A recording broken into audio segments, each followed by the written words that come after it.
esta tertulia de viernes 20 de mayo de 2022 con Juan Grompone, Gonzalo Pérez del Castillo, Marcia Collazo y Alberto Volonté.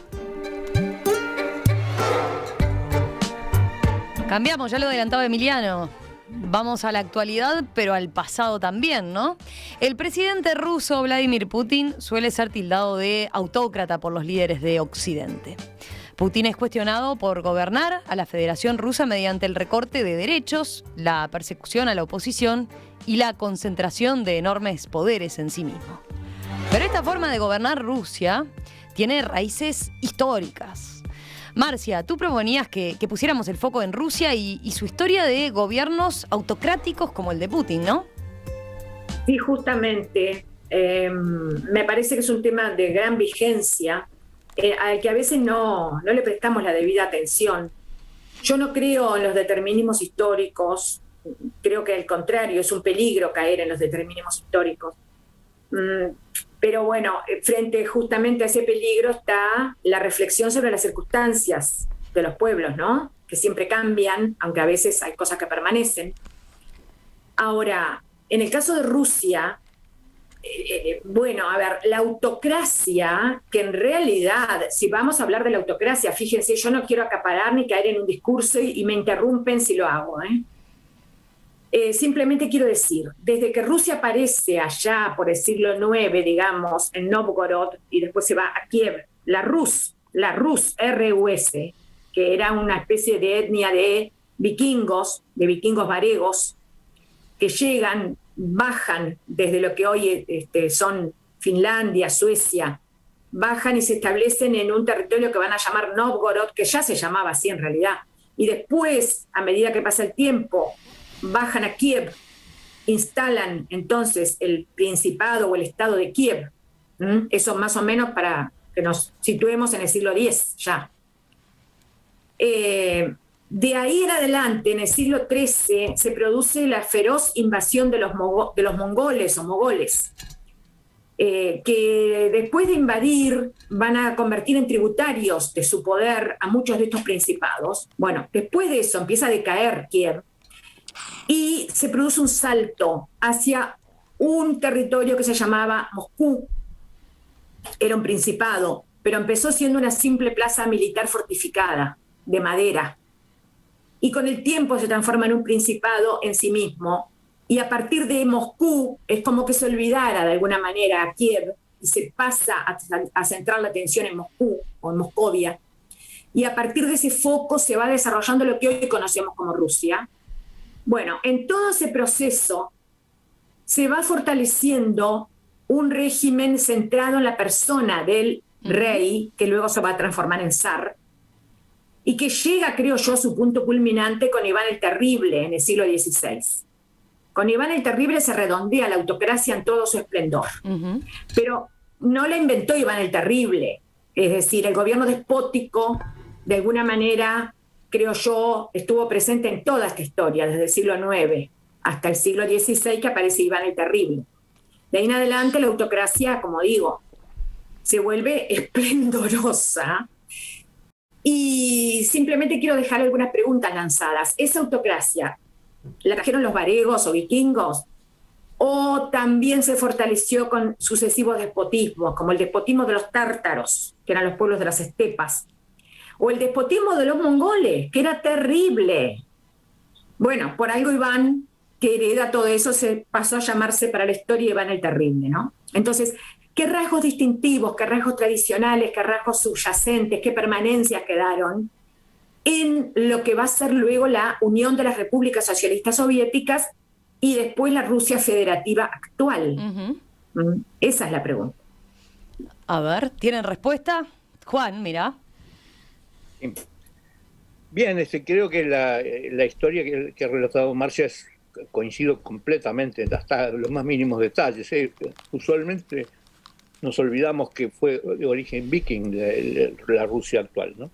Y lo mismo que era Kiev, y era simplemente el flujo de comercio de esclavos hacia Constantinopla, ¿no?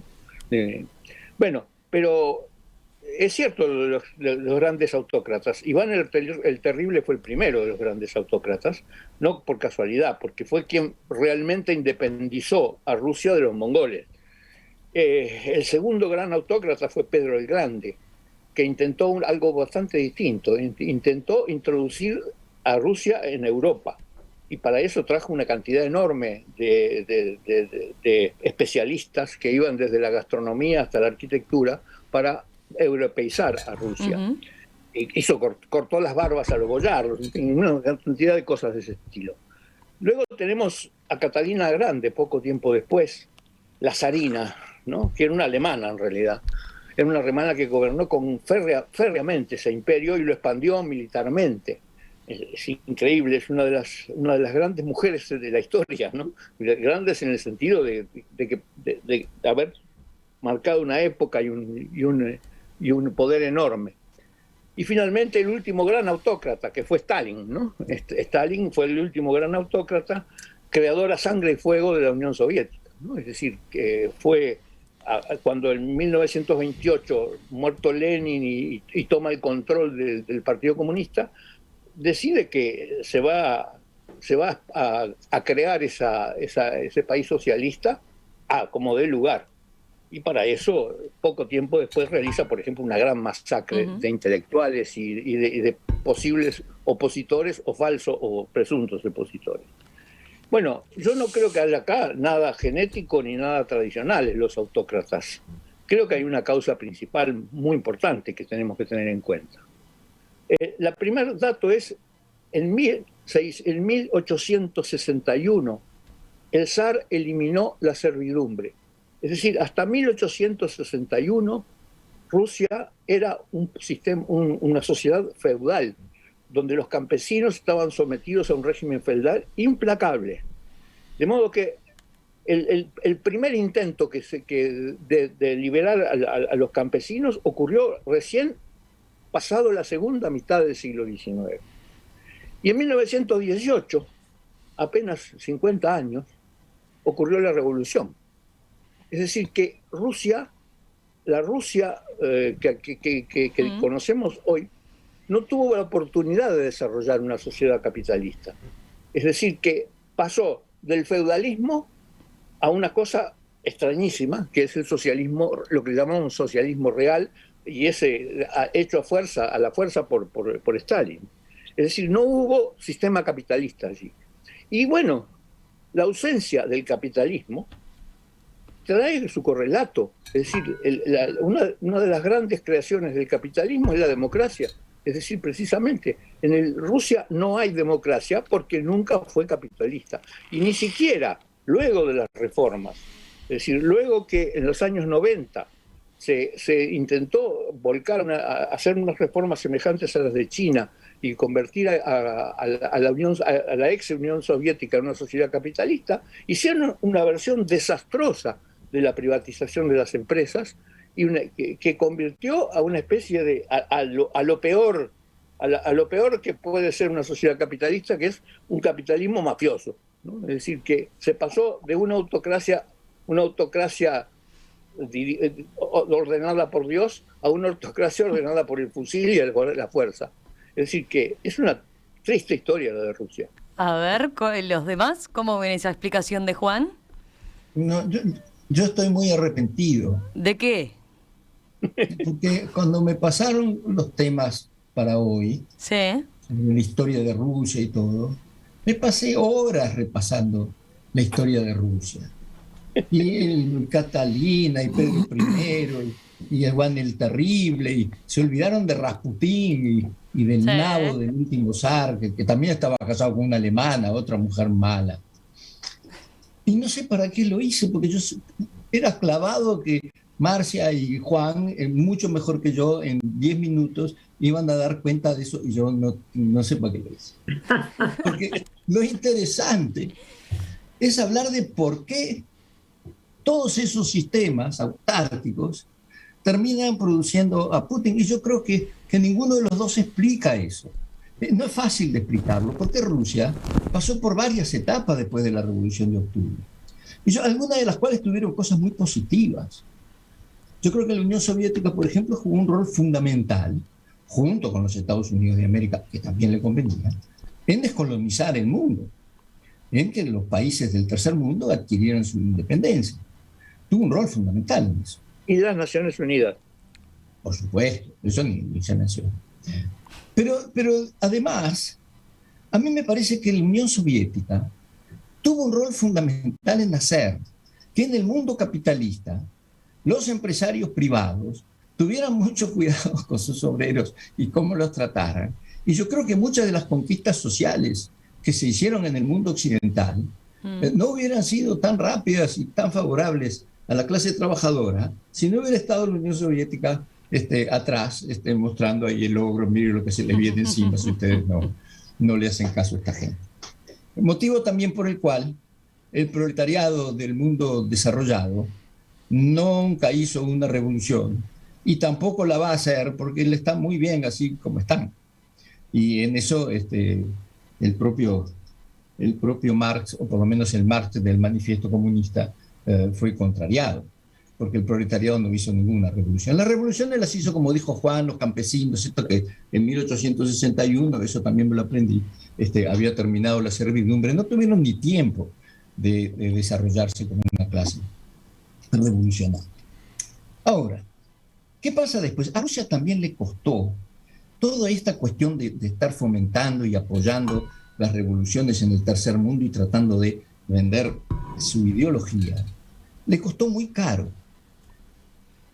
internacionalmente y le costó muy caro internamente porque se le burocratizó todo el aparato estatal.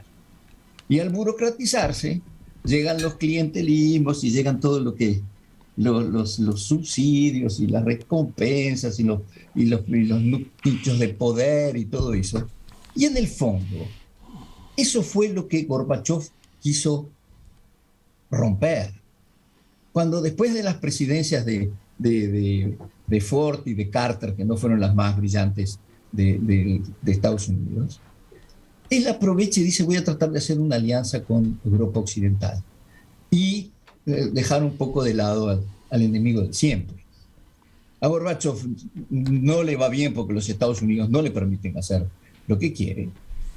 Entonces cae Gorbachov, aparece el señor Yeltsin, que es un señor corrupto, cuya familia se enriquece, muy desmejorado físicamente, por no decirlo de otra manera, y ahí es donde aparece este señor Putin y a poner de vuelta orden en las cosas.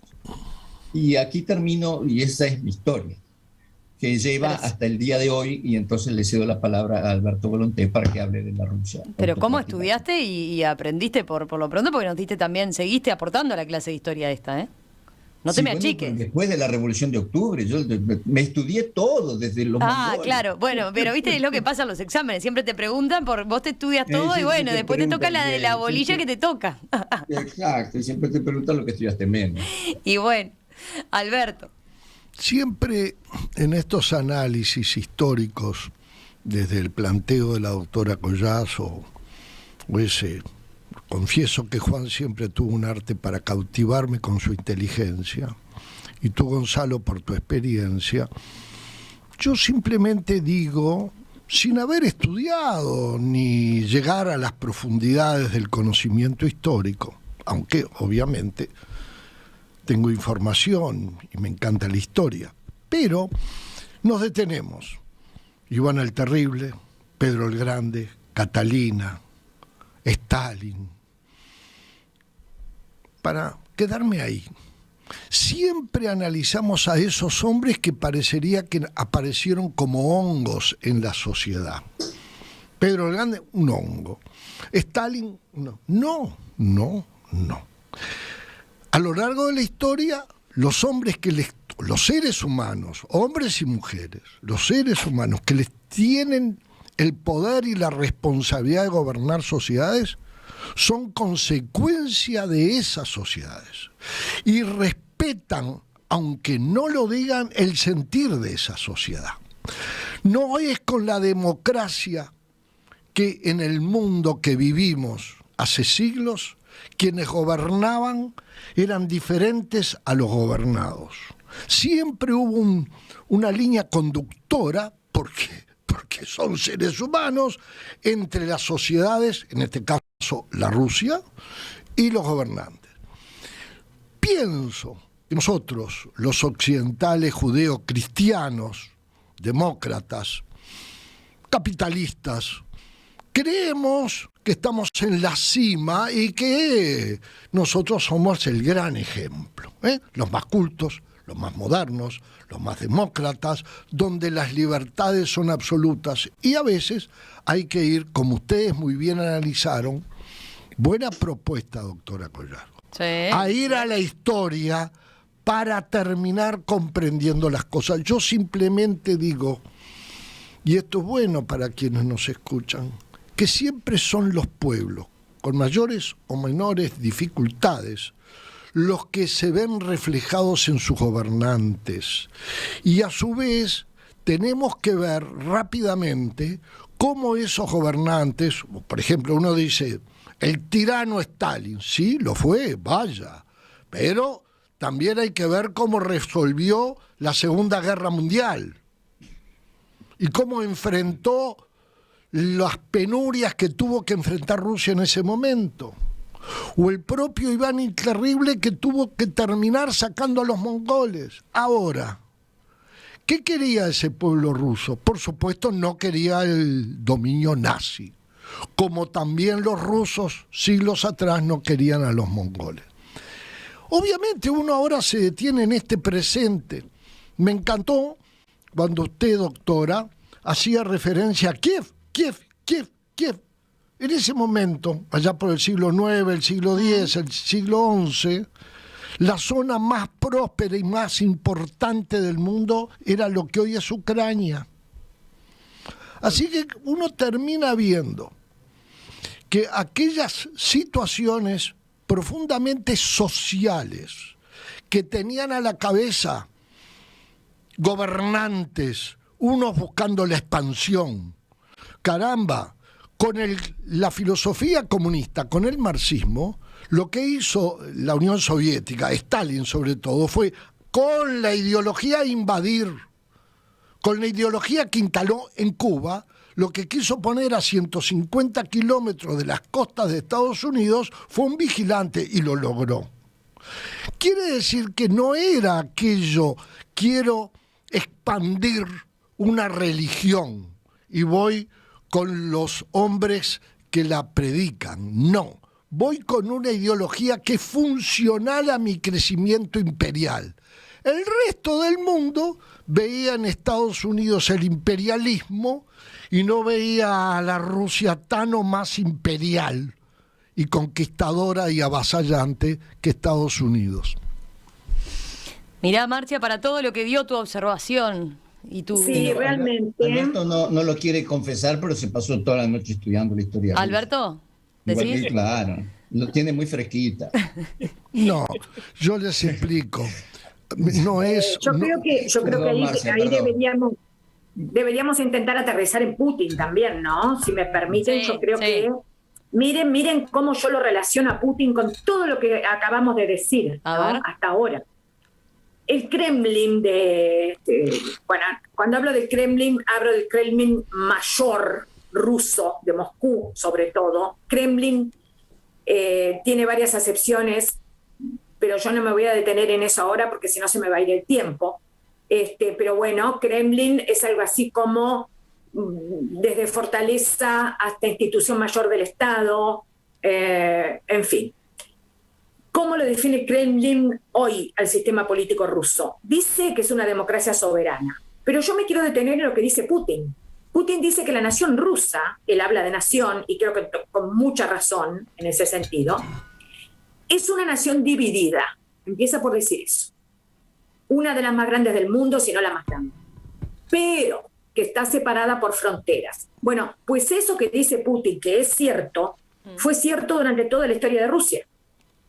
O sea, todo este raconto que hemos hecho, en definitiva, muestra que la Gran Rus se ha separado por diversas fronteras, entre ellas, cuando empieza a decaer Kiev, justamente, y empieza a tener vigencia el Principado de Moscú, ahí en Kiev, ¿qué va a suceder? Van a venir otros poderes, otros imperios a quedarse con esa región, entre ellos Polonia y Lituania.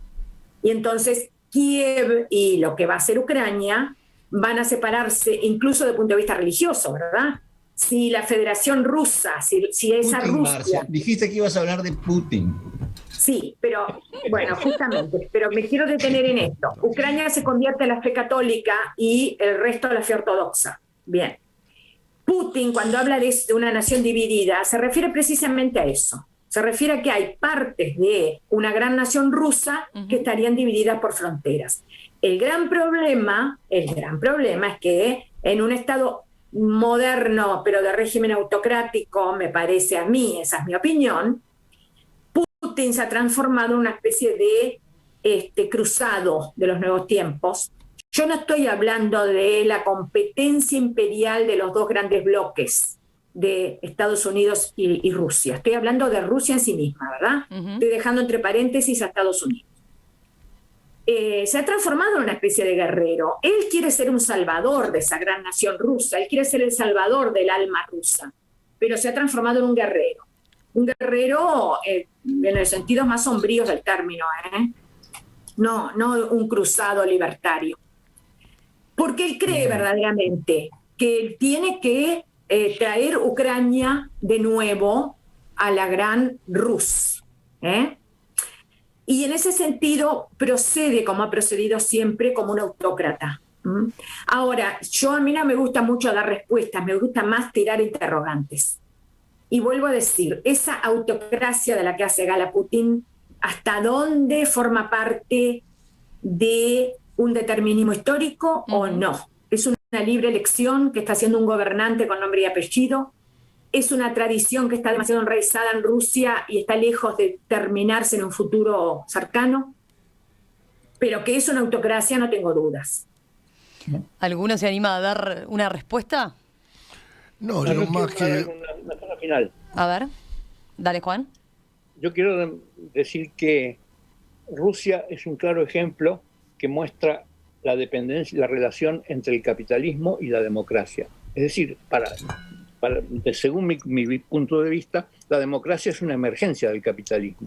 Y en Rusia, precisamente, se da claramente, en la medida en que no existió ningún periodo capitalista, ni se pareció nunca a una sociedad capitalista, no se pareció nunca a una democracia. Alberto, ¿vos qué ibas a decir? Sí, ese comentario tuyo, Juan, lo comparto. Pero lo que nosotros tenemos que ver es que también hoy Putin está representando una reacción del pueblo ruso que por varias circunstancias, que las van a comentar y contar ustedes mucho mejor que yo, se han sentido humillados, un poco avasallados, no digo en sus legítimos intereses, sí en las propias aspiraciones que tienen los pueblos.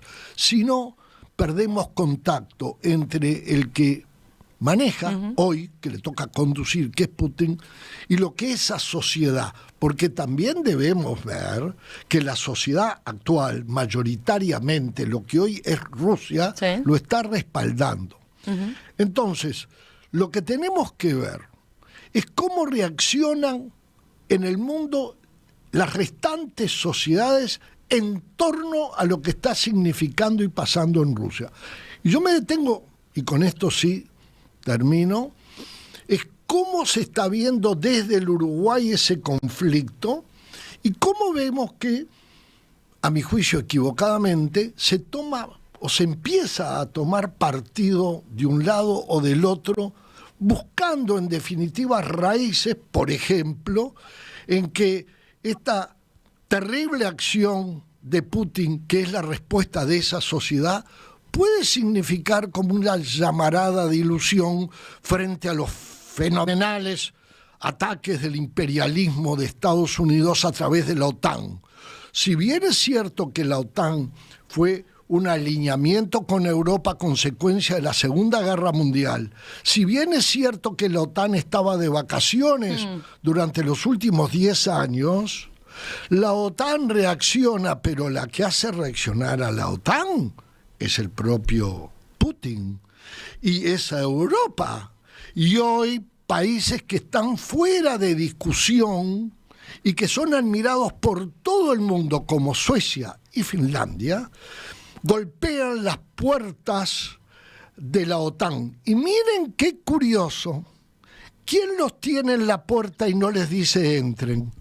Turquía, en manos de otra figura sombría. Por lo menos para nosotros, tal vez para los turcos no tanto. Ahí está la cosa, qué complejo es, por suerte, ustedes que quedarán siempre los viernes y yo tengo la ventaja sobre ustedes que yo los escucho y los disfruto mucho y aprendo mucho. Gonzalo, ¿te quedó algo? Sí, yo creo que lo que tenemos que decir, Giulio Andreotti decía que el poder corrompe y el poder absoluto corrompe absolutamente. En Rusia, lo que pasó en la Unión Soviética es que esa concentración de poder que tenían los premiers soviéticos llevaron a que abajo de ellos se generó una burocracia corrupta, clientelista, con todos los defectos que tiene la gente que se considera que es intocable. Y entonces, después de que Gorbachev trató de hacer esa alianza con Europa y con Occidente, y que Estados Unidos no permitió, vino Yeltsin, vino el hecatombe, y todo eso salió a flote, y fue un desastre. Y Putin lo que está tratando de hacer es tratando de volver a poner orden ahí. Ahora, ¿qué pasa? Como bien decía Juan, o Marcia, o Alberto, Rusia jamás vivió una democracia. No cree en la democracia, no sabe lo que es una democracia. Y una de las cosas que siempre digo en el Uruguay, para volver al tema anterior, es que si bien no nos ponemos de acuerdo los uruguayos sobre la reforma del Estado, la educación, etc., si hay una cosa que los uruguayos sí creemos, es en la democracia. Y esto está más que demostrado. Nosotros creemos en la democracia, queremos vivir en democracia, todos quieren. Y todos los partidos que están en el poder lo han confirmado. Y los países que progresan son los que creen en la democracia y la preservan. Entonces, a Putin no se le puede pedir ni al pueblo ruso de que sean muy diferentes de toda esta historia de gobernantes que tuvieron antes, cuando en el fondo nunca vivieron la democracia, ni la supieron apreciar, ni se dieron cuenta de las ventajas fantásticas que trae una democracia que respeta los derechos y las libertades individuales de los ciudadanos. Ya venimos enseguida con los telegramas, pero le dejo dos deberes. Miren, Luis dice, Juan, Marcia, ¿pueden sugerir bibliografía para el estudio de la historia de Rusia que refleje vuestro enfoque? Plantea Orlando Figes o Figes. Bien. Maravilloso. Hay un libro espléndido que se llama El baile de Natalia, que tiene como 1000 y pico de páginas. Bueno, es lo que yo hoy recomiendo. Había oyentes maravillados con la clase de Marcia y Juan. Después, hay para todos. Gonzalo es bárbaro por la claridad de sus conceptos. Otro, ¿qué pérdida tuvo la política nacional cuando se retiró Volonté? Mirá, así, completito, para todos, ¿eh? Todos quedaron contentos. No. Qué bueno, porque Emiliano nunca hace eso, ¿viste? ¿Viste? Tanto mejor las tertulias con Romina porque nos dice cosas lindas. Emiliano solo te lee los telegramas que te están criticando. Vamos a la pausa y ya venimos con los telegramas.